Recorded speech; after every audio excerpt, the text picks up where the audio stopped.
Good evening, everyone. Am I audible? Can you hear me?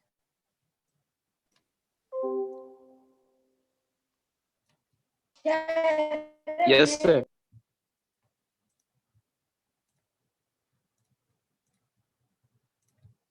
चलिए तो आगे बढ़ते हैं, कंटिन्यू करते हैं नेक्स्ट पार्ट आज का। आज हमारा फर्स्ट प्रोग्राम का एक्सप्लेनेशन कंप्लीट हो जाएगा और आज हम नेक्स्ट स्टेप पे चलेंगे प्रोग्रामिंग के। बट इससे पहले कुछ जरूरी बातें इस फर्स्ट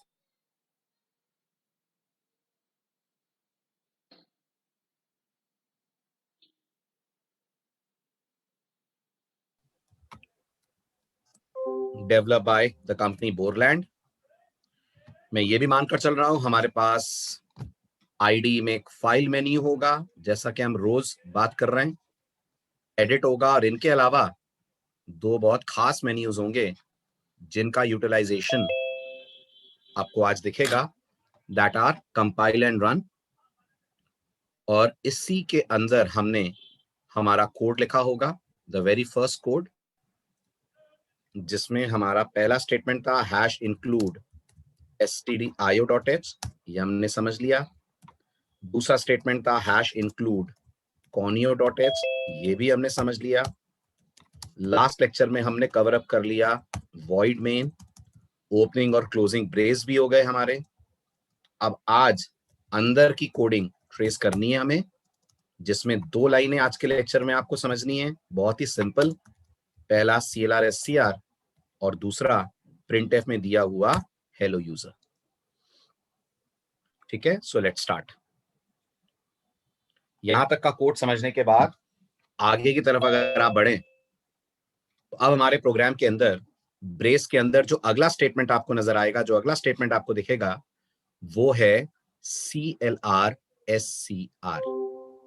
अगर आपने लेक्चर्स मिस नहीं करे हैं, अगर आपने लेक्चर्स रेगुलरली अटेंड करें, तो आपको मैंने लास्ट लेक्चर में ही समझाया था, सी प्रोग्रामिंग में किसी भी वर्ड के राइट हैंड साइड पे अगर आपको पैरेंथेसिस मिलता है तो ये पूरे कॉन्फिडेंस के साथ आप कह सकते हैं कि वो वर्ड अपने आप में इंडिकेट कर रहा है फंक्शन। सो राइट नाउ CLR SCR के राइट साइड पे आपको पैरेंथेसिस दिख रहा है, तो ऑब्वियस सी बात है हम CLR SCR के बारे में कहेंगे ये अपने आप में। मैंने वीडियो ऑफ करा हुआ है, रीजन नेटवर्क स्लो चल रहा है। अगर मैं वीडियो ऑन रखूंगा तो बीच बीच में आवाज मेरी क्रैक करेगी, राइट? नेटवर्क अगर सही आ गया तो मैं वीडियो ऑन कर दूंगा, ओके? तो नोटिस करिए, CLR SCR अपन ने कॉल करा है, CLR SCR लिखा है। CLR SCR जैसा अपन जानते हैं ये सी लैंग्वेज का प्री डिफाइंड फंक्शन है। प्री डिफाइंड फंक्शन का मतलब एक ऐसा फंक्शन जो ऑलरेडी अवेलेबल है, एक ऐसा फंक्शन जिसे आपको अपनी तरफ से अपने प्रोग्राम के अंदर बनाने की जरूरत नहीं है, ये आपको ऑलरेडी लैंग्वेज की तरफ से बनाकर मिलता है, लैंग्वेज की तरफ से डिफाइन होकर मिलता है। इसलिए अपन ने इस फंक्शन को नाम दिया है प्री डिफाइंड फंक्शन। अगर आपको लग रहा है सर अगर ये प्री डिफाइंड है तो कहां डिफाइंड है, कहां पर इसकी कोडिंग लिखी हुई है, कहां पर ये अवेलेबल है, तो याद कीजिए मैंने आपको जब इस बैच का सेकंड लेक्चर दिया था तभी बता दिया था ये अवेलेबल है inside the header file conio.h, right? ये conio.h नाम की हेडर फाइल से आता है और हमें CLR SCR यूज करना है, इसीलिए हमने अपने प्रोग्राम में conio.h हेडर फाइल को इंक्लूड करके रखा हुआ है। यही कारण है कि हमने ऊपर लिखा है हैश इंक्लूड conio.h। अगर मुझे CLR SCR यूज ना करना होता तो हम हैश इंक्लूड conio.h वाला स्टेटमेंट भी हमारे प्रोग्राम से ड्रॉप कर सकते थे। अब आता है अगला टर्म, CLR SCR करता क्या और इसका फुल फॉर्म क्या है। तो जहां तक फुल फॉर्म की बात है, CLR SCR का फुल फॉर्म है क्लियर स्क्रीन। क्या करता है ये मैं आपको बता चुका हूं conio.h के नोट्स में। CLR SCR का काम होता है स्क्रीन को क्लियर करना। आई रिपीट, CLR SCR का फुल फॉर्म होता है क्लियर स्क्रीन और इसका टास्क होता है, इसका पर्पस होता है स्क्रीन को क्लियर करना। अगर आपको लग रहा है सर कौन सी स्क्रीन है जो CLR SCR से क्लियर होती है, तो याद कीजिए मैंने आपको यह भी कहा था कि जब भी आप टर्बो आईडी में प्रोग्रामिंग करेंगे आपके सामने सिर्फ दो स्क्रीन आएंगी, आपके सामने सिर्फ दो स्क्रीन आएंगी। एक वो स्क्रीन आएगी जिसमें आप प्रोग्राम लिखेंगे, जिस स्क्रीन को आप कोड विंडो के नाम से जानते हैं, और एक वो स्क्रीन आएगी जहां आपको आपके प्रोग्राम के आउटपुट्स दिखेंगे, जिसे अपन कंसोल विंडो बुलाते हैं। और CLR/SCR याद रखिएगा, कंसोल विंडो को ही क्लियर करने का काम करता है, क्योंकि ये कंसोल विंडो क्लियर करने का काम करता है। यही कारण है कि ये conio.h हेडर फाइल में आता है, क्योंकि conio का फुल फॉर्म भी होता है कंसोल इनपुट आउटपुट। तो एक बार फिर पूरी समरी सुन लीजिए। CLR/SCR फंक्शन का काम होता है कंसोल विंडो को क्लियर करना। CLR/SCR फंक्शन एक प्री डिफाइंड फंक्शन है जो conio.h हेडर फाइल के थ्रू हमें मिलता है, जिसे अगर हम अपने प्रोग्राम में यूज करें तो हम कंसोल विंडो को क्लियर कर सकते हैं। अब दो बहुत कॉमन डाउट जो इस लाइन को देखकर बिगिनर्स के दिमाग में आते हैं। पहला डाउट सबको जो परेशान करता है, क्या CLR/SCR यूज करना प्रोग्राम में जरूरी है? क्या ये लाइन लिखना कंपलसरी है अपने प्रोग्राम के अंदर? इसके बिना प्रोग्राम नहीं चलेगा क्या? बिल्कुल नहीं। ये लाइन लिखना हरगिज कंपलसरी नहीं है। याद रखिएगा, सिर्फ एक लाइन ऐसी है जो नहीं होगी तो प्रोग्राम नहीं चलेगा, और वो कौन सी लाइन है? वो है मेन। मेन के अलावा हर लाइन आपके प्रोग्राम में ऑप्शनल है, याद रखिए। उसे लिखेंगे तो आपको उसका बेनिफिट मिलेगा, नहीं लिखेंगे बेनिफिट नहीं मिलेगा। प्रोग्राम के रन होने में कोई दिक्कत नहीं आएगी। फिर सुनिए मेरी पूरी बात। बहुत सारे स्टूडेंट्स इस बात को लेकर कंफ्यूज रहते हैं कि सर क्या CLR/SCR लिखना जरूरी है? क्या इसके बिना हमारा प्रोग्राम रन नहीं होगा?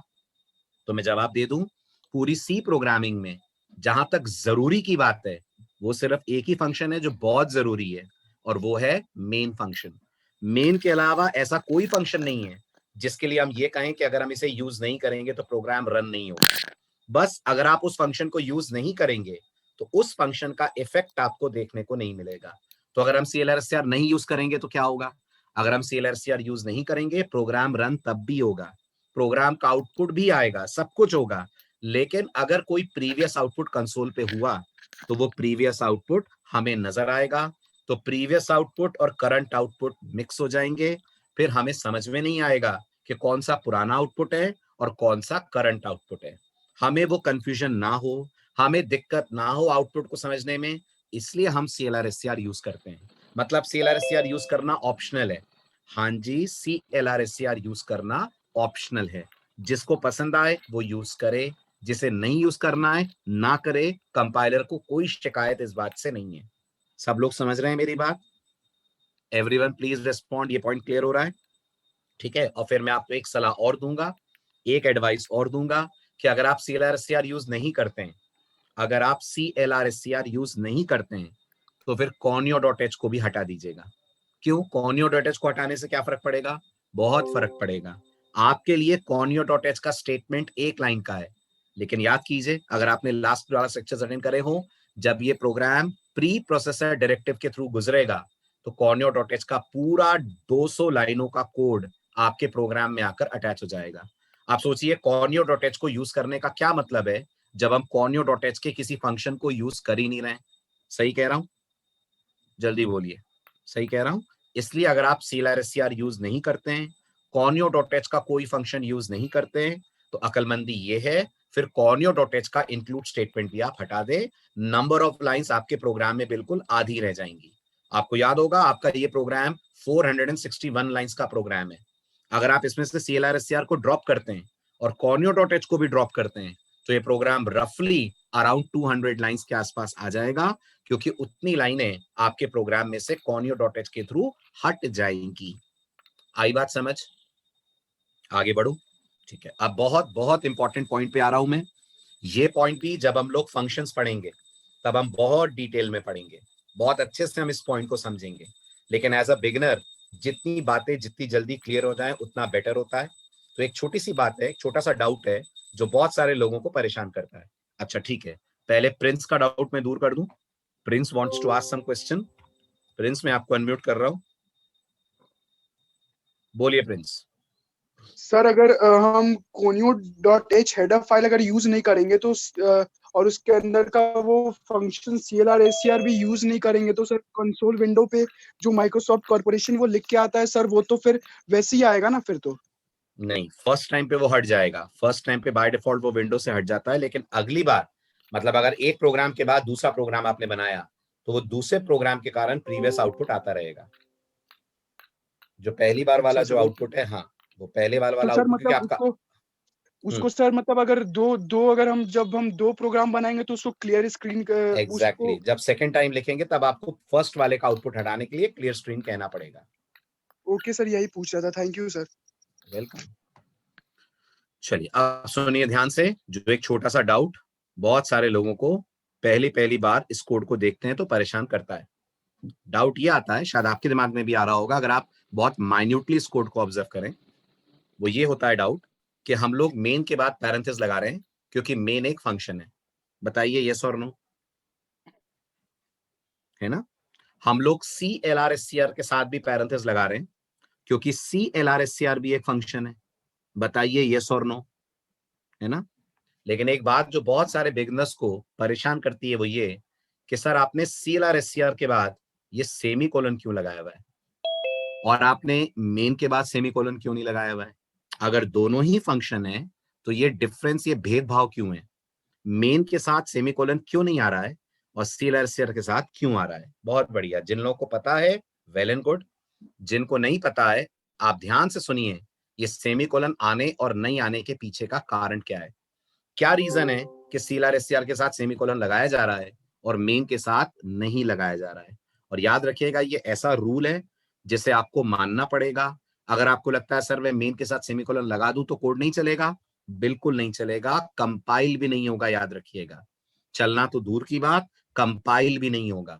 इसी तरह से अगर आपने सीएलआर के साथ सेमीकोलन मिस कर दिया, भूल गए, नहीं लगाया, तो भी आपका प्रोग्राम कंपाइल नहीं होगा, है ना? तो गौर से सुनिएगा, ठीक है?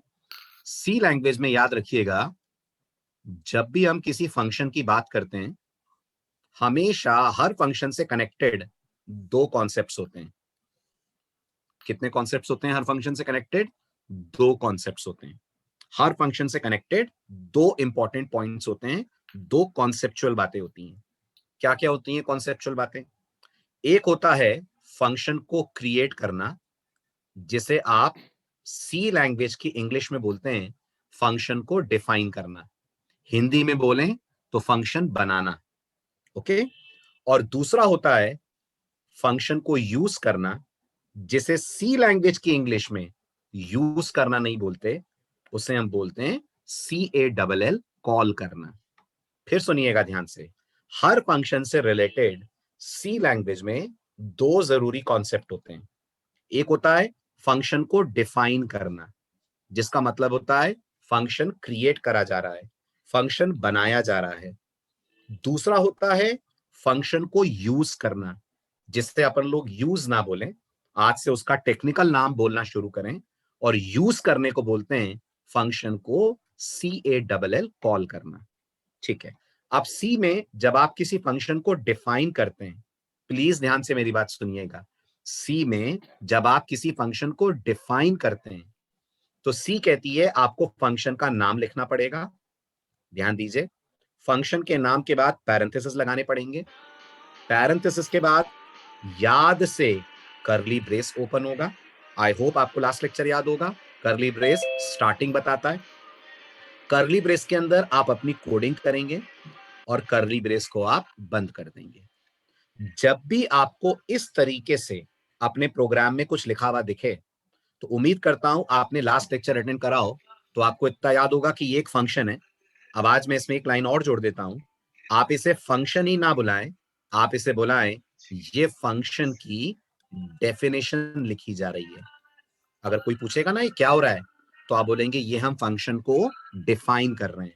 जैसे आप रिकॉल करिए हमारा प्रीवियस लेक्चर, मंडे वाला लेक्चर, मंडे वाले लेक्चर में मैंने आपसे कहा था, मैंने सचिन लिखा, सचिन लिखकर पैरेंथेसिस लगाया, कर्ली ब्रेस लगाया और सचिन के अंदर कुछ कोडिंग कर दी। फिर मैंने कहा था पूरी दुनिया के लिए सचिन के कई मतलब हो सकते हैं, बट आप लोग याद रखना, कोई पूछेगा सचिन क्या है तो आप लोग बोलोगे सचिन इस एग्जाम्पल में एक फंक्शन है, आप ये बोलोगे। अब आज मैं इसमें एक लाइन और जोड़ रहा हूं, ना सिर्फ आप ये बोलोगे कि सचिन एक फंक्शन है, बल्कि आप ये भी बोलोगे कि हम लोग सचिन फंक्शन को बना रहे हैं, क्रिएट कर रहे हैं, उसको मैन्युफैक्चर कर रहे हैं। और जब फंक्शन को बनाते हैं, क्रिएट करते हैं, डिजाइन करते हैं, तो सी की दुनिया में बोलते हैं हम फंक्शन को डिफाइन कर रहे हैं। तो याद रखिएगा, जब भी किसी फंक्शन को बनाया जाता है उसके नाम के बाद पैरेंथेसिस और पैरेंथेसिस के बाद कर्ली ब्रेस लगाते हैं। अगर आपको लग रहा है सर ऐसा करना जरूरी है, बिल्कुल जरूरी है, ये प्रोग्रामिंग का रूल है। और मैं एक और बात बता दूं, प्रोग्रामिंग में रूल को रूल नहीं बोलते, प्रोग्रामिंग में रूल को बोलते हैं सिंटेक्स। इस बात को भी आप सुनने की आदत डाल लीजिए। प्रोग्रामिंग में रूल को रूल नहीं बोलते, प्रोग्रामिंग में रूल को सिंटेक्स बोलते हैं। जैसे आप ड्राइव करते हैं तो आपको रोड के लेफ्ट पे चलना चाहिए कि राइट पे चलना चाहिए? आप जब ड्राइव करते हैं तो आपको रोड के लेफ्ट पे चलना चाहिए। ये ट्रैफिक रूल्स हैं। क्या कहते हैं? ये ट्रैफिक रूल्स हैं। अगर रेड लाइट आती है तो आपको रुकना चाहिए, ये ट्रैफिक रूल है। अगर आप कार चला रहे हैं तो सीट बेल्ट, और अगर आप बाइक चला रहे हैं तो आपको हेलमेट लगाना चाहिए, ये ट्रैफिक रूल है। तो जैसे ट्रैफिक के रूल्स हैं, बिल्कुल ऐसे प्रोग्रामिंग के भी रूल्स होते हैं। और इन रूल्स को प्रोग्रामिंग की दुनिया में नाम दिया जाता है सिंटेक्सेस। तो ये सी लैंग्वेज का सिंटेक्स है, ये सी लैंग्वेज का रूल है कि जब आप कोई फंक्शन बनाते हैं आपको उसके नाम के बाद पैरेंथेसिस, पैरेंथेसिस के बाद कर्ली ब्रेस, और कर्ली ब्रेस के अंदर अपना पूरा कोड लिखना होता है। जब आप ऐसा करते हैं तो हम बोलते हैं आप फंक्शन को डिफाइन कर रहे हैं, आप फंक्शन को क्रिएट कर रहे हैं। लेकिन ध्यान दीजिएगा, सी कहती है फंक्शन को बनाने से काम नहीं चलेगा, सिर्फ फंक्शन बनाने से काम नहीं होगा। आपको अगर किसी फंक्शन को यूज करना है तो आपको उस फंक्शन को अपने प्रोग्राम में कॉल करना पड़ेगा। और किसी फंक्शन को यूज करने के लिए, रन करने के लिए, चलाने के लिए हम लोग उसे कॉल करते हैं। और कॉल करने के लिए सी बोलती है प्रोग्रामर फंक्शन का नाम लिखेगा, फंक्शन के नाम के बाद पैरेंथेसिस आएगा, और पैरेंथेसिस के बाद याद से प्रोग्रामर बिना भूले मेंशन करेगा द सिंबल ऑफ सेमीकोलन। फिर सुनिएगा मेरी बात ध्यान से, सी प्रोग्रामिंग कहती है फंक्शन बनाना आधी जंग जीतने के बराबर है। फंक्शन बनाने से आपने आधी प्रॉब्लम सॉल्व कर ली है, लेकिन वो पूरी सॉल्व तब होगी जब उस फंक्शन को आप एग्जीक्यूट कर पाए। फंक्शन को एग्जीक्यूट करना मतलब फंक्शन को यूज करना, और फंक्शन को यूज करना मतलब फंक्शन को कॉल करना होता है। और फंक्शन को कॉल आप तब करते हैं जब आप फंक्शन का नाम लिखकर, पैरेंथेसिस लिखकर, याद से उसके बाद लगाते हैं सेमीकोलन। ठीक है, अब आप सब मेरे एक छोटे से सवाल का जवाब दीजिए। ये जो CLR SCR है, ये फंक्शन मैं बना रहा हूं, मैं डिफाइन कर रहा हूं, या ये प्री डिफाइंड है? जल्दी बोलिए, इस फंक्शन को मैं बना रहा हूं या ये प्री डिफाइंड है? वेरी गुड, ये फंक्शन प्री डिफाइंड है। तो फिर हम CLR SCR को बना नहीं रहे हैं, हम CLR SCR को अपने प्रोग्राम में क्या कर रहे हैं?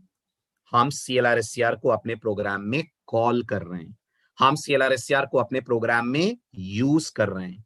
और दिमाग लगाइए, जब हम CLR SCR को यूज करेंगे तो ऑब्वियस सी बात है ना, according to syntax, according to rule, ये सेमीकोलन आएगा कि नहीं आएगा? ये सेमीकोलन आएगा कि नहीं? 100% ये सेमीकोलन आपको देना पड़ेगा। अगर आपने सेमीकोलन नहीं दिया तो लैंग्वेज अपनी तरफ से दे देगी एरर, कंपाइलर अपनी तरफ से दे देगा एरर, क्योंकि उसे CLR SCR के बारे में दो ही चीजें पता है, या तो CLR SCR डिफाइन होगा या CLR SCR कॉल होगा। आपने CLR SCR को डिफाइन करा नहीं है, इसका मतलब ये ऑलरेडी डिफाइंड है। तो फिर आपको CLR SCR को करना पड़ेगा प्रोग्राम में कॉल, और जब आप कॉल करते हैं तब आपको याद से उसके नाम के बाद लगाना पड़ेगा पैरेंथेसिस। ऐसे ही मुझे बताइए, अगर आपके लेक्चर्स मिस नहीं हुए हो तो आपको याद होगा सी लैंग्वेज के पास एक SQRT नाम का भी फंक्शन है। जल्दी बोलिए, है या नहीं है? है ना? तो अगर हम लोग मेन के अंदर SQRT लिखते हैं तो आप बताइए सेमीकोलन आएगा कि नहीं आएगा? जल्दी बोलिए, सेमीकोलन आएगा कि नहीं आएगा? 100% आएगा। क्यों आएगा?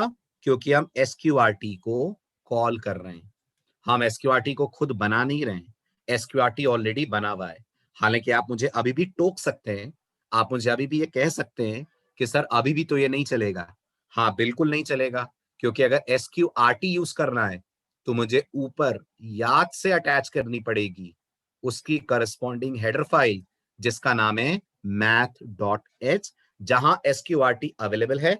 और फिर मैं SQRT को अपने प्रोग्राम में कर पाऊंगा कॉल, उसे पास कर पाऊंगा कोई भी नंबर, जिसका वो मेरे को कैलकुलेट करके दे सकता है स्क्वायर रूट। समझ आया? कॉल कॉल किसे कहते हैं, समझ आया? आया। अब आ जाइए आप मेन पे। अभी बताइए जो मेन फंक्शन है जो हम डेली बना रहे हैं जब से बैच स्टार्ट हुआ है, क्या हम लोग मेन को भी कॉल कर रहे हैं? क्या हम लोग मेन को भी कॉल कर रहे हैं? ना, बिल्कुल नहीं। हम मेन को कॉल नहीं कर रहे हैं, हम मेन बना रहे हैं, हम मेन को क्रिएट कर रहे हैं, हम मेन को डिफाइन कर रहे हैं। और गौर करिए, क्योंकि हम मेन को डिफाइन कर रहे हैं, बना रहे हैं, इसलिए हम मेन के साथ हरगिज हरगिज नहीं लगाएंगे सेमीकोलन। क्यों? क्योंकि सी का सिंटेक्स ऐसा कहता है, सी का रूल ऐसा कहता है कि जब आप कोई फंक्शन डिफाइन करें तब आप पैरेंथेसिस तो लगाएं, बट आप कभी भी गलती से उसके साथ सेमीकोलन ना लगा दें। अच्छा, लगा देंगे तो क्या होगा? लगा देंगे तो कंपाइलर कंफ्यूज हो जाएगा। क्यों कंफ्यूज हो जाएगा कंपाइलर? फिर कंपाइलर को ऐसा लगेगा कि मेन किसी हेडर फाइल के अंदर अवेलेबल होगा, और किसी भी हेडर फाइल में, गौर करिएगा, मेन अवेलेबल नहीं होता है। आई रिपीट माई वर्ड्स, किसी भी हेडर फाइल में याद रखिएगा मेन अवेलेबल नहीं होता है। तो अगर आपने गलती से मेन के आगे सेमीकोलन लगा दिया तो कंपाइलर सोचेगा आप मेन को कॉल कर रहे हैं, और अगर आप मेन को कॉल कर रहे हैं तो वो चेक करेगा मेन कहां डिफाइंड है, मेन कहां अवेलेबल है। stdio मना कर देगी, उसके पास कोई मेन नहीं है। conio.h भी मना कर देगी, उसके पास भी कोई मेन नहीं है। और कंपाइलर इस लाइन को देखकर क्या करेगा? कंपाइलर इस लाइन को देखकर फिर दे देगा एरर, क्योंकि वो कहेगा मैं ढूंढ आया, मुझे कहीं मेन नाम का फंक्शन ही नहीं मिल रहा, आप कौन से मेन को कॉल कर रहे हैं जो अवेलेबल ही नहीं है। इसलिए हरगिज मेन के साथ अपन को सेमीकोलन नहीं लगाना होता है। अभी भी अगर आपको ऐसा लग रहा है सर मुझे नहीं समझ में आ रहा, मुझे कंफ्यूजन हो रहा है, तो मैं आपको एक छोटा सा पॉइंट दे रहा हूं, आप उसको याद रखें। कौन सा पॉइंट? जब तक हम फंक्शन चैप्टर पे नहीं आते हैं, सुनिए सुनिए ध्यान से शनूर, मैं वही बोल रहा हूं, जब तक हम फंक्शन चैप्टर पे नहीं आते हैं तब तक मेन के अलावा जितनों के साथ पैरेंथेसिस आएगा सबके साथ सेमीकोलन लगेगा। याद रखिएगा, जब तक हम फंक्शन चैप्टर पे नहीं आते हैं तब तक हम रोज एक ही फंक्शन बनाएंगे, रोज एक ही फंक्शन डिफाइन करेंगे, और वो कौन सा है? वो है मेन फंक्शन। बाकी जितने आप अपने प्रोग्राम में फंक्शन देखेंगे अपन उनको क्या करेंगे? अपन उनको कॉल करेंगे। तो जब अपन उनको कॉल करेंगे तो उनके साथ सेमीकोलन लगेगा ना? बिल्कुल, उनके साथ सेमीकोलन लगेगा। हम अपना खुद का फंक्शन बनाना जब सीखेंगे तब कौन सा चैप्टर आ चुका होगा? हम अपना खुद का फंक्शन बनाना तब सीखेंगे जब फंक्शन चैप्टर आ चुका होगा। याद रखिएगा, फंक्शन चैप्टर आपको दो और बातें सिखाएगा जो पेंडिंग चल रही हैं। कौन सी दो बातें पेंडिंग चल रही हैं? नंबर 1, वॉइड क्यों लिखते हैं? इसका जवाब अभी तक आपको नहीं मिला है। नंबर 2, इस कर्ली ब्रेस के नीचे भी कोडिंग लिख सकते हैं क्या? उसका भी जवाब आपको फंक्शन चैप्टर के बाद मिलेगा। इसी तरह से इस तीसरे सवाल का जवाब भी फंक्शन चैप्टर देगा कि क्या मेन के अलावा भी कोई फंक्शन ऐसा होगा जिसके साथ हम सेमीकोलन ना लगाए, कर्ली ब्रेस लगाएं। इन अदर वर्ड्स, क्या मेन के अलावा भी कोई फंक्शन हम डिफाइन करेंगे? बिल्कुल करेंगे, लेकिन उसके लिए हमें फंक्शन चैप्टर का वेट करना पड़ेगा।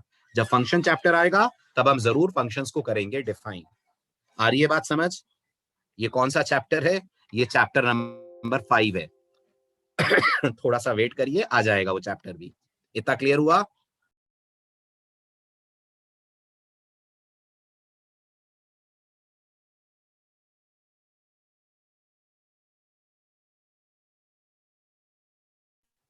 आया इतना समझ में? इतना क्लियर हुआ?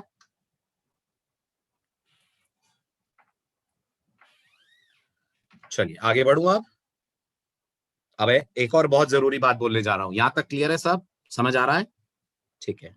अब मेरी इन सारी बातों को सुनकर एक और क्वेरी आपके दिमाग में आएगी।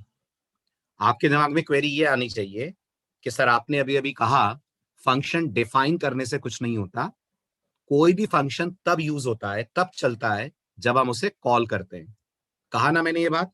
अभी मैंने आपसे बोला ना, सचिन डिफाइन करने से कुछ नहीं होगा। आपको अगर सचिन यूज करना है तो सचिन को कॉल करना पड़ेगा। जब तक सचिन को कॉल नहीं करेंगे सचिन यूज नहीं होगा, और सचिन को कॉल करने के लिए नाम, पैरेंथेसिस और सेमीकोलन लगाते हैं। अब जरा मेन की तरफ आइए। क्या मेन को हम लोग डिफाइन कर रहे हैं कि मेन को हम लोग कॉल कर रहे हैं? तो जवाब है मेन को तो डिफाइन कर रहे हैं, जैसा अभी डिस्कशन हुआ। तो फिर अगर हम मेन को डिफाइन कर रहे हैं और हम मेन को कॉल नहीं कर रहे हैं तो मेन कैसे चलेगा? मेन कैसे रन होगा? क्योंकि कोई भी फंक्शन रन होने के लिए तो कॉल करना जरूरी है। इसका जवाब मंडे के लेक्चर में था। याद कीजिए, मैंने आपसे कहा था जब आप अपने प्रोग्राम को रन करते हैं तो आपके प्रोग्राम को रन कौन करता है? जल्दी बोलो। आपके प्रोग्राम को रन ऑपरेटिंग सिस्टम करता है। और मैंने आपसे क्या कहा था? ऑपरेटिंग सिस्टम मेन से प्रोग्राम रन करता है। यही लाइन बोली थी ना मैंने?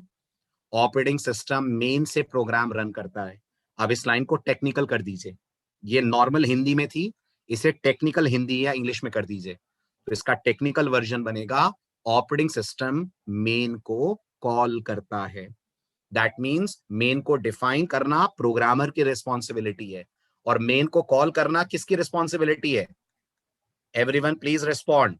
मेन को कॉल करना रिस्पॉन्सिबिलिटी है ऑपरेटिंग सिस्टम की। तो हम प्रोग्रामर मेन को डिफाइन करते हैं, लेकिन मेन भी एक फंक्शन है। बिना कॉल के मेन भी रन नहीं होता। तो उसे कॉल मैं और आप नहीं करते, उसे कॉल ओएस करता है। क्या हमें वो कॉल दिखता है? नहीं, वो कॉल आपको दिखेगा नहीं। वो कॉल ऑपरेटिंग सिस्टम के अंदर होता है। आपको उस कॉल का असर दिखता है। असर ये होता है कि आपके प्रोग्राम का एग्जीक्यूशन स्टार्ट हो जाता है जब आप अपने प्रोग्राम को रन करते हैं। तो मंडे वाला स्टेटमेंट आज थोड़ा सा टेक्निकल वर्ड्स में मैं बोल रहा हूं। मंडे मैंने आपको पढ़ाया whenever we run a program, operating system starts the execution from main.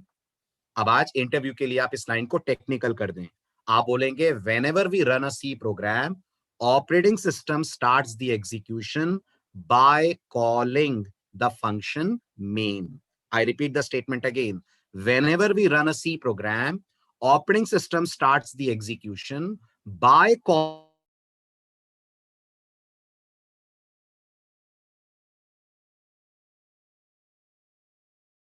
है और वो एक ही फंक्शन जानता है। उसे एक ही फंक्शन पता है। बताइए कौन सा? वॉइस लैग कर रही है, इसलिए मैं कह रहा था वीडियो ऑन नहीं करना है ना? 2 मिनट रुक जाइए। Just wait for 2 minutes. अभी ठीक है? Is the voice clear now?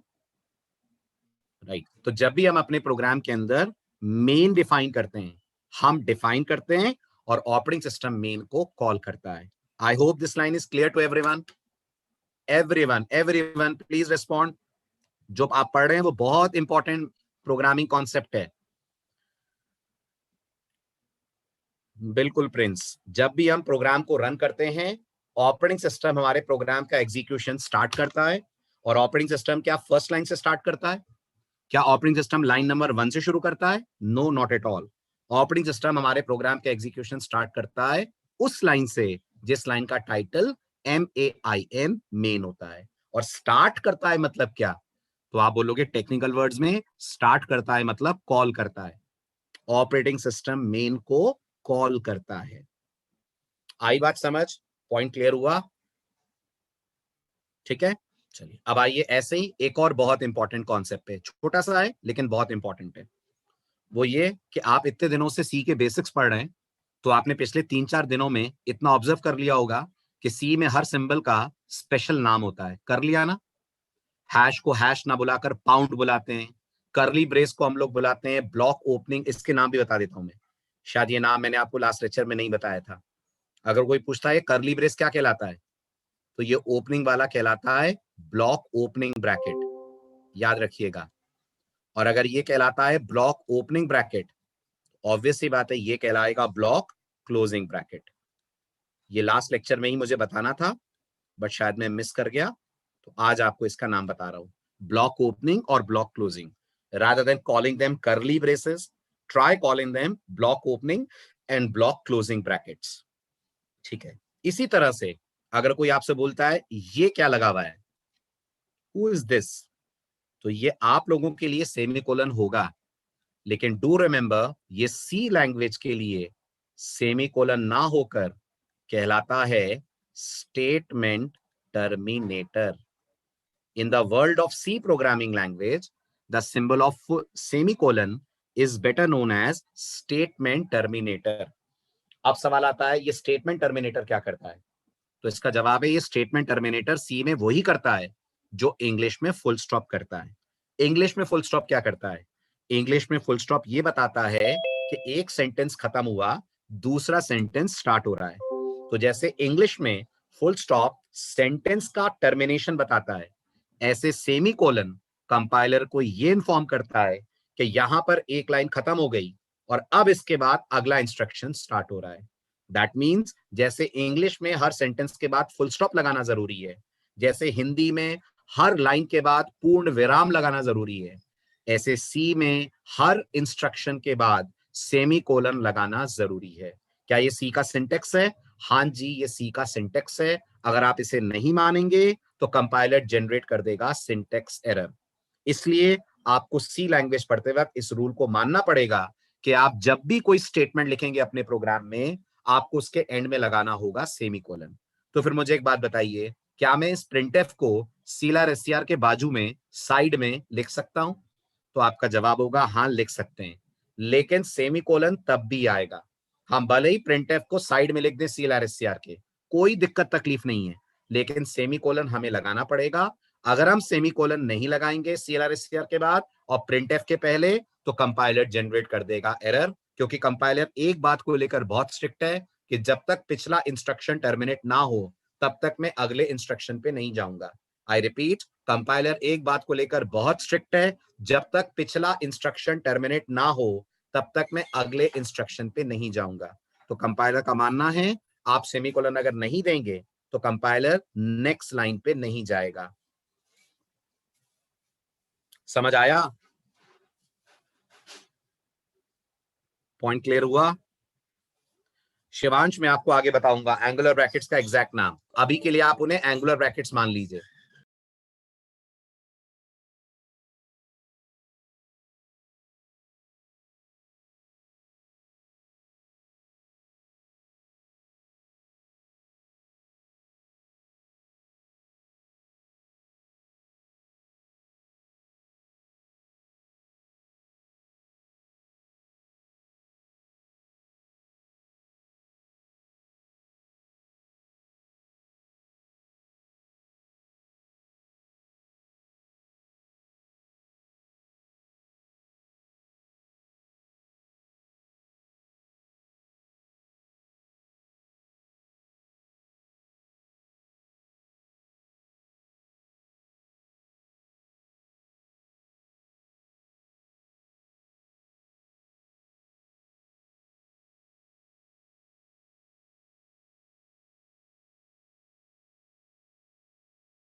stdio.h वो हेडर फाइल है जो कंटेन करके रख रहे हैं अपने अंदर printf नाम का function.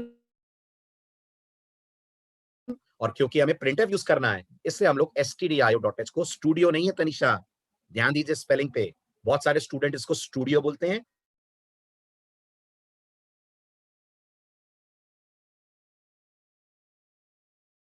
.h, remember this, it is stdio.h।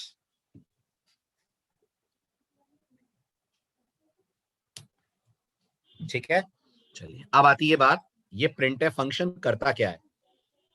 तो गौर से सुनिए, printf क्या करता है। सवाल है आज का अगला, what is the role of printf function. इस printf फंक्शन का सी प्रोग्रामिंग में क्या रोल है? जवाब बहुत ही सिंपल है, जवाब आपको printf के नाम से मिल जाएगा। ठीक, जवाब ये है, the main role of printf function, the main role of printf function is to display text on the output screen। text मतलब क्या? text मतलब messages। जो भी आप एज अ प्रोग्रामर स्क्रीन पे डिस्प्ले कराना चाहते हैं वो आप printf को दे सकते हैं, वो आप printf को पास कर सकते हैं।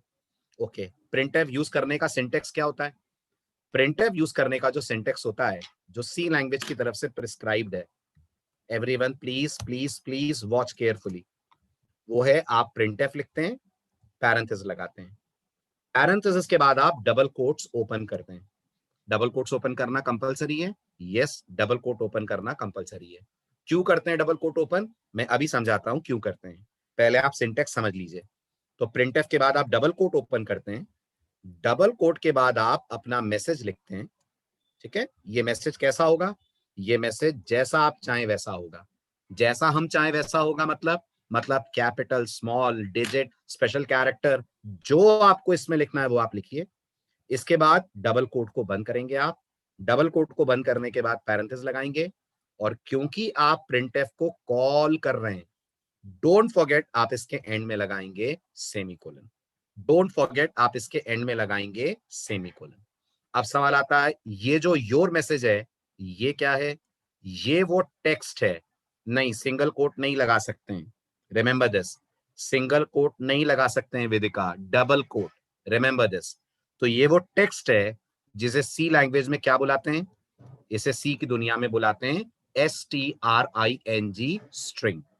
इसलिए यहां पर डबल कोट लगाना जरूरी है, क्योंकि printf सिर्फ स्ट्रिंग्स लेता है, और सी में स्ट्रिंग की पहचान सी में स्ट्रिंग की पहचान डबल कोट्स है, सिंगल कोट स्ट्रिंग की पहचान नहीं होता। इसलिए अगर आपको लग रहा है मैं डबल कोट के अलावा कोई सिंबल लगा दूं, सिंगल कोट लगा दूं, या इन्वर्टेड कॉमास लगा दूं, या एपोस्ट्रोफी लगा दूं, सब दे देंगे एरर, आउटराइट कंपाइलर दे देगा एरर। उसे सिर्फ एक चीज चाहिए printf के साथ, और वो एक चीज चाहिए डबल कोट। क्या करता है printf इस डबल कोट में आने वाले टेक्स्ट का? तो printf इस डबल कोट में आने वाले टेक्स्ट को डिस्प्ले कर देता है। कहां डिस्प्ले कर देता है, किधर डिस्प्ले कर देता है? तो printf इसको डिस्प्ले कर देता है आपके मॉनिटर पे, आपकी आउटपुट विंडो पे। और क्योंकि printf इसे आपकी आउटपुट विंडो पे डिस्प्ले कर देता है, इसलिए वो आता है from the header file standard input output dot H, जिसका शॉर्ट फॉर्म है stdio.h। आ रही है बात समझ में? और क्या करता है printf इसमें? कुछ चेंज वेंज करता है क्या? कोई चेंज नहीं करता, जो आप देते हैं उसे एज इट इज स्क्रीन के ऊपर डिस्प्ले कर देता है। अब आता है फिर एक डाउट दिमाग में, क्या हम बिना डबल कोट के printf लिख सकते हैं, या क्या हम डबल कोट के बाहर कुछ चीजें लिख सकते हैं? तो सुनिए सुनिए ध्यान से, बिल्कुल लिख सकते हैं, लेकिन वो हम कब लिखना सीखेंगे? वो हम तब लिखना सीखेंगे जब हम सी प्रोग्रामिंग में वेरिएबल, नहीं नहीं, इसके लिए फंक्शन का इंतजार करने की जरूरत नहीं है, इसके लिए थोड़ा सा इंतजार करिए वेरिएबल चैप्टर का। आप सब मैथ्स के बैकग्राउंड से हैं? जल्दी बोलिए, मैथ्स के बैकग्राउंड से हैं? क्या मैथ्स में वेरिएबल्स होते हैं? क्या मैथ्स में, अलजेब्रा में वेरिएबल्स होते हैं? ऐसे प्रोग्रामिंग में भी वेरिएबल्स होते हैं। तो जब मैं आपको प्रोग्रामिंग में वेरिएबल्स सिखाऊंगा, तब आप printf का एक नया सिंटेक्स देखेंगे। गौर से सुना आपने मैंने क्या वर्ड यूज करा? printf का नया सिंटेक्स देखेंगे। इसका मतलब printf सी लैंग्वेज का एक ऐसा फंक्शन है जिसके 4 सिंटेक्सेस होते हैं। कितने सिंटेक्स होते हैं? 4 सिंटेक्स होते हैं। तो अपना दिमाग बिल्कुल ओपन रखिएगा, हर हफ्ते printf का आपको नया सिंटेक्स देखने को मिलेगा। तो कंफ्यूज मत होइएगा, ये वाला printf तो पिछले वाले printf जैसा नहीं है। हर printf का एक अलग काम होता है और एक अलग ढंग से उसको लिखा जाता है। इसलिए मैंने कहा printf की सी में 4 वेराइटीज हैं। आज आप पहली वेराइटी से मिल रहे हैं। ये वेराइटी क्या करती है? ये वेराइटी आपके दिए हुए टेक्स्ट को स्क्रीन पे डिस्प्ले करने का काम करती है। इसके अलावा और कितने printfs हैं? इसके अलावा और 3 तरह के printfs अवेलेबल हैं, 3 सिंटेक्सेस अवेलेबल है, जो धीरे धीरे आप सीखेंगे। वो अपने आप समझ में आएगा तृप्तांश, जब प्रोग्रामिंग करोगे आप। जब आप बाइक चलाते हो तो कैसे पता चलता है कब एक्सेलरेटर दबाना है, कब ब्रेक दबाना है, कब गियर चेंज करना है? बाइक राइड करते करते हो जाता है ना एक्सपीरियंस, बताओ। बस ऐसे कोडिंग करते करते अपने आप हो जाएगा। ठीक है, आप 10 दिन रुक जाओ, 10 दिन में आपको इतनी चीजें समझ में आने लग जाएंगी कि आपको क्लियर हो जाएगा कि printf के जो 4 सिंटेक्स सर बोल रहे थे उसमें मुझे कौन सा कब लगाना है। अपने आप क्लियर हो जाएगा। मैं सिर्फ आप लोगों के दिमाग में एक बात डाल रहा हूं कि आप रिजिड मत होना कि सर आपने तो printf का जो सिंटेक्स बताया था और आज जो बता रहे हैं वो तो अलग अलग है। इसलिए अलग अलग है क्योंकि printf की वेराइटीज हैं सी के पास। उन वैरायटी में से आज मैं पहली वैरायटी बता रहा हूं जिसमें हम डबल कोट में मैसेज देते हैं और प्रिंटफ उस मैसेज को स्क्रीन पे प्रिंट कर देता है। Is this clear? Is this clear?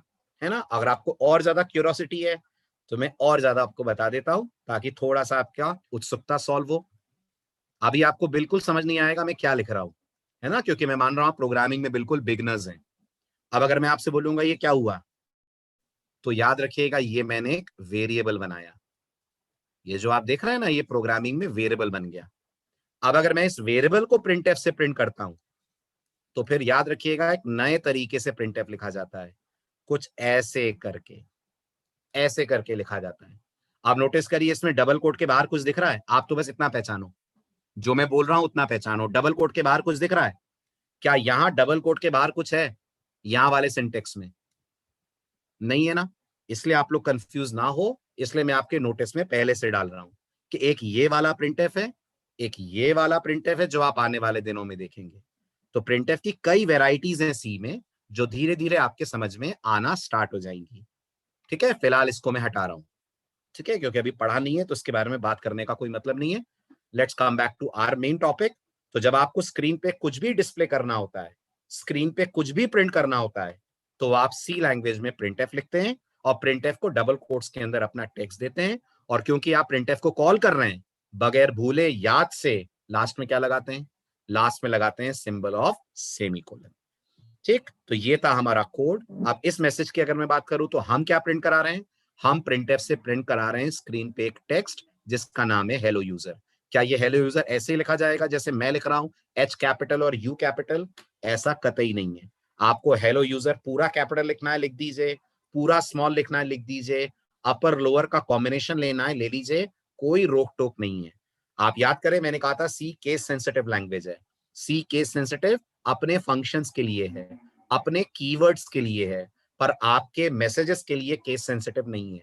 तो आप डबल कोट में कैसा मैसेज लिखते हैं वो आपकी पसंद है, कैपिटल स्मॉल जो लिखना चाहें सब अलाउड है। समझ आ रही है बात? क्लियर हुआ? ठीक है, अब इसके बाद हमारा आ रहा है क्लोजिंग ब्रेस। जैसा हमने मंडे डिस्कस करा था कि जब ये क्लोजिंग ब्रेस आता है तो कंपाइलर समझता है कुछ एंड हुआ। कौन एंड हुआ? मेन एंड हुआ। यहां आकर हमारा प्रोग्राम हो जाता है फिनिश। ये हमारे प्रोग्रामिंग के 3 स्टेप्स में से, अगर आपको याद हो तो पहला स्टेप पूरा हुआ जो था राइटिंग द सोर्स कोड। अगर इस स्टेप में किसी को कोई डाउट ना हो तो हम स्टेप नंबर 2 पे चलें और सीखें प्रोग्राम को कैसे करते हैं कंपाइल। ये स्टेप क्लियर है?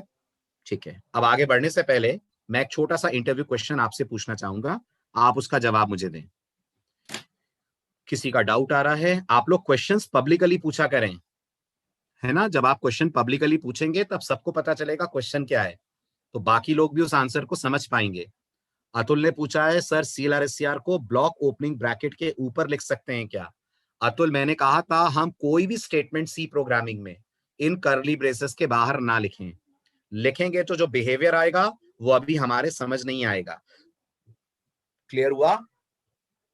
तो जब तक हम फंक्शन ना पढ़ लें, हम कर्ली ब्रेस के ऊपर और नीचे कुछ ना लिखें, जो भी लिखें इन ब्रेसेस के अंदर लिखें। ठीक है, अब मेरा आप लोगों से एक छोटा सा सवाल है जो आज ही पढ़ाए गए कॉन्सेप्ट्स पे बेस्ड है। मैंने आपको अभी पढ़ाया 15 मिनट पहले कि सी में कंपाइलर कहता है हर लाइन के बाद सेमीकोलन होना चाहिए, हाँ या ना?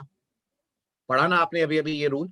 सी का कंपाइलर कहता है हर लाइन के बाद एक सेमीकोलन होना चाहिए, है ना? ध्यान से सुनिएगा, मेरे क्वेश्चन में ही मेरा आंसर छुपा है। सी का कंपाइलर कहता है हर लाइन के बाद सेमीकोलन होना चाहिए। तो आप मुझे बताएं, हमने हैश इंक्लूड stdio.h और हैश इंक्लूड conio.h के बाद सेमीकोलन क्यों नहीं लगाया?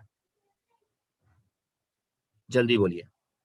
ना ना ना, गलत बात, गलत बात। दिव्यांश का आंसर गलत, प्रिंस का आंसर भी गलत। और बोलिए, और बोलिए। वेरी गुड, मुकुल का आंसर परफेक्ट। रोक दीजिए बस, मुकुल का आंसर आ गया, सही आंसर आ गया। मैंने आपसे कहा कंपाइलर कहता है हर लाइन के बाद सेमीकोलन होना चाहिए, यही कहा ना मैंने, कंपाइलर कहता है। अब आप अपना मंडे का लेक्चर याद करिए और मुझे बताइए, क्या कंपाइलर हैश इंक्लूड वाली लाइनें पढ़ता है? क्या कंपाइलर उन लाइनों को पढ़ता है? ना, उन लाइनों को पढ़ता है प्री प्रोसेसर, और प्री प्रोसेसर नहीं कहता कि मुझे हर इंस्ट्रक्शन के बाद सेमीकोलन चाहिए। प्री प्रोसेसर कभी नहीं कहता कि आप हर लाइन को सेमीकोलन से टर्मिनेट करें। इसलिए सेमीकोलन कंपाइलर की रिक्वायरमेंट है, प्री प्रोसेसर की रिक्वायरमेंट नहीं है। तो फिर अगर हम लोग सेमीकोलन लगा देंगे हैश इंक्लूड वाली लाइन के एंड में तो क्या होगा? कोई फर्क नहीं पड़ेगा, क्योंकि ये भी याद करिए आपने पढ़ा था प्री प्रोसेसर इस पूरी लाइन को डिलीट कर देता है ना, कोई एरर नहीं आएगी। यही समझने वाली बात है इश्नूर। याद कीजिए अपने पढ़ा था ना प्री प्रोसेसर इस पूरी लाइन को डिलीट कर देगा। कर देगा कि नहीं कर देगा? कर देगा ना। तो आप अगर वहां सेमीकोलन लगाते भी हैं तो कोई फर्क नहीं पड़ने वाला। क्यों? क्योंकि वो सेमीकोलन बचेगा ही नहीं, वो पहले ही डिलीट हो जाएगा हैश इंक्लूड stdout.h के साथ में। समझ आया सबको? पॉइंट क्लियर हुआ? इसलिए हेडर फाइल्स के साथ हम कभी भी सेमीकोलन नहीं लगाते हैं। अच्छा, और मेन के साथ सेमीकोलन क्यों नहीं लगाते? क्या मेन को भी प्री प्रोसेसर पढ़ता है? ना, मेन को प्री प्रोसेसर नहीं पढ़ता। मेन तो कंपाइलर के रास्ते में आएगा। मेन तो नहीं नहीं नहीं नहीं नहीं, दो बातों को मिक्स कर रहे हो बच्चे, दो बातों को मिक्स कर रहे हो। सुनो सुनो, मुझे मालूम था ये गलतफहमी सबके दिमाग में होगी। सुनिए ध्यान से। ऑपरेटिंग सिस्टम, सुनो सुनो सुनो, लिखो मत, आप कुछ सुनो मेरी बात। ऑपरेटिंग सिस्टम मेन को कॉल करता है, हाँ या ना? करता है ना? अभी बताइए, जब कंपाइलर आपके प्रोग्राम को कंपाइल करेगा, जब कंपाइलर आपके प्रोग्राम को कंपाइल करेगा तो वो फर्स्ट लाइन से लेकर लास्ट लाइन तक जाएगा कि नहीं? जाएगा ना। जब कंपाइलर फर्स्ट लाइन से लेकर लास्ट लाइन तक जाएगा तो उसके रास्ते में मेन आएगा कि नहीं? आएगा ना। तो आप ये क्यों बोल रहे हो कि कंपाइलर मेन को नहीं पढ़ता? आपने दो बातों को मिक्स कर दिया। मैंने मंडे क्या कहा था? कंपाइलर को मेन की जबरदस्ती नहीं है, जिद नहीं है कि मुझे मेन चाहिए। लेकिन जो नाम आप लिखोगे, मेन, सचिन, सुमित, अमित, जो भी लिखोगे, कंपाइलर उसे देखेगा तो सही ना कंपाइल करते वक्त। कंपाइलर के रास्ते में वो नाम तो आएगा ना जब कोड कंपाइल होगा फर्स्ट लाइन से लेकर लास्ट लाइन। तो इन दोनों बातों को अलग अलग समझो। नेवर से कि कंपाइलर मेन देखता नहीं है, देखता है, लेकिन वो मेन से शुरू नहीं करता। कंपाइलर मेन से शुरू नहीं करता। कंपाइलेशन शुरू कहां से करता है? शुरू कहां से करता है? शुरू करता है फर्स्ट लाइन से। समझ आ रही है बात? ठीक है। आप ऐसे मानिए, एक है गाड़ी का ड्राइवर, सुनिए, एक है कार का ड्राइवर और एक है कार साफ करने वाला। जो बंदा कार साफ कर रहा है वो जब कार को साफ करेगा तो स्टीयरिंग, इग्निशन उसे दिखेंगे कि नहीं? आप बताओ। जो बंदा कार पे कपड़ा लगा रहा है, धो रहा है, कार को साफ सफाई कर रहा है, वो कार के हर पार्ट को देखेगा कि नहीं? देखेगा ना। और सफाई शुरू कहां से करेगा?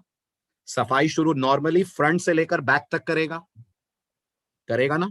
और जो बंदा कार ड्राइव कर रहा है उसके लिए क्या हेडलाइट से शुरू करना है उसे ड्राइव करना? क्या बोनट से शुरू करना है उसे ड्राइव करना? नहीं, उसे ड्राइविंग सीट पे बैठकर कार का इग्निशन ऑन करना है। तो वो ड्राइवर कौन है? वो ड्राइवर कौन है? वो ड्राइवर ऑपरेटिंग सिस्टम है। लेकिन उस ड्राइवर के लिए कार को साफ सुथरा ड्राइव होने लायक कौन बनाता है? वो बनाता है कंपाइलर।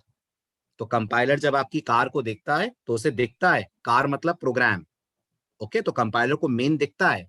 तो ये नहीं बोलना आपके क्योंकि कंपाइलर मेन देखता ही नहीं है, मेन तो ऑपरेटिंग सिस्टम देखता है।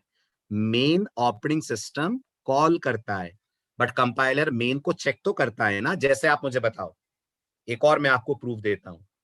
अगर आप लोग ये कहते हो कि कंपाइलर मेन देखता ही नहीं है, तो क्या मैं ऐसे लिखूंगा तो कोड चलेगा? मेन और पैरेंथेसिस के बिना बाकी कोड लिख दूं, क्या ये कोड कंपाइलर पास करेगा? अगर कंपाइलर को देखना ही नहीं है तो नहीं करेगा। उसके रास्ते में जब मेन आएगा तो वो दिखेगा, यार ये फंक्शन जैसा तो लग ही नहीं रहा, तो मैं इसे पास कैसे कर दूं? वो इसी लाइन पे दे देता है। आई बात समझ? हुआ क्लियर? तो कंपाइलर मेन पढ़ता है कि नहीं?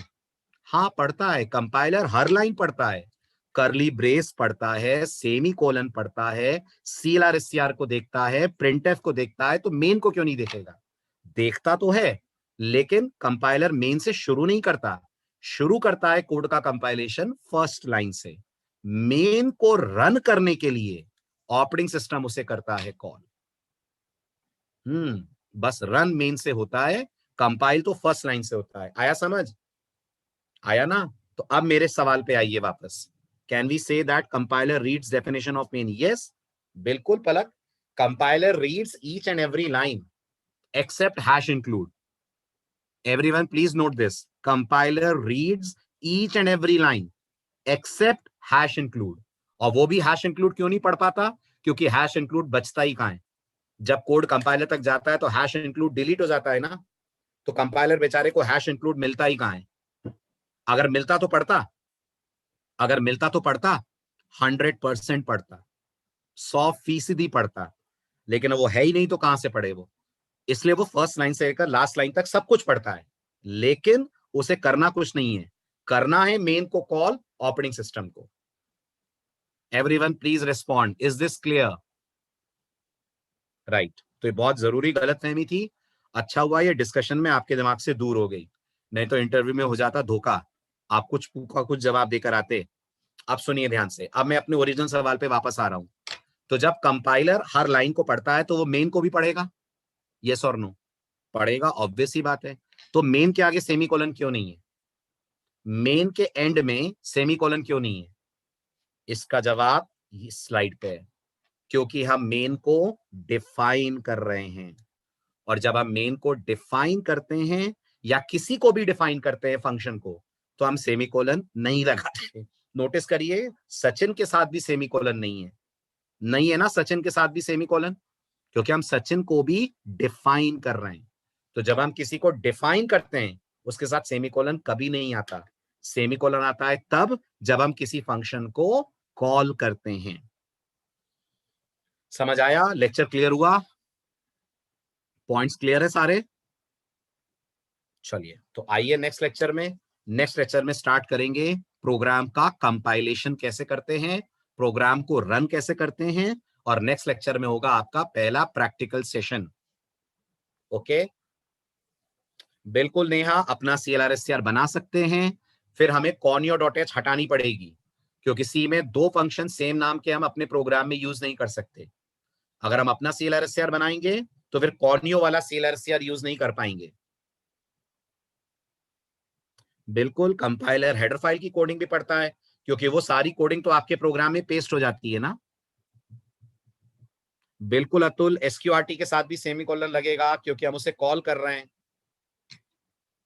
समझ आई बात? चलिए बाय बाय, टेक केयर, मिलते हैं नेक्स्ट लेक्चर में. ठीक है, स्क्रीनशॉट्स ले लीजिए आप लोग. Just a moment. This is our page 1, this is page 2,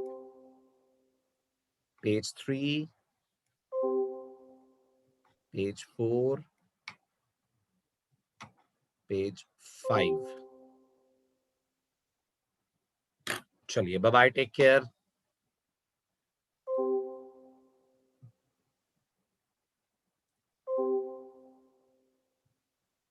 yes Palak, अगर हम अपना CLR/SCR बनाएंगे तो हम ही को उसको डिफाइन भी करना पड़ेगा, जैसे हमने सचिन को डिफाइन करा. क्लियर?